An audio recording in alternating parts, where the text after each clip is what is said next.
আবার কবে দেখা হবে আমি জানি না, তবে একটা দাবি করে যাব, আমি সাইদি আল্লাহর এক নগণ্য গোলাম।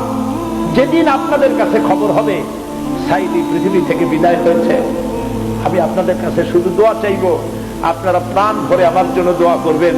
আল্লাহ রাব্বুল আলামিন কিয়ামতে আমাকে যেন ক্ষমা করে দেন, আল্লাহ পাক তার জান্নাতের ভিতরে যেন জায়গা তৈরি করে দেন। আমি শুধু আপনাদের দোয়া চাই। আর কিয়ামতে আমি চাই যারা আমাকে ভালোবাসলেন, যারা আমাকে মহব্বত করেন, তাদের সংখ্যা আমি জানি অনেক অনেক অনেক বেশি। আমি আল্লাহকে বলবো, আল্লাহ আমাকে যারা ভালোবাসে এরা আমার মায়ের পেটের ভাই না, এক জেলার মানুষ নয়, অথচ আমাকে ভালোবাসে শুধু দিনের জন্য। মা বোনেরা ভালোবাসেন, মা বোনেরা আমাকে টেলিফোন করে বলে, সাহেব আপনি ডরাইতে না, কাঁদতে এবং টেলিফোন করে আমার কাছে আমার জন্য আমাকে দোয়া করে। আমি আপনাদের ভালোবাসা ভুলবো না।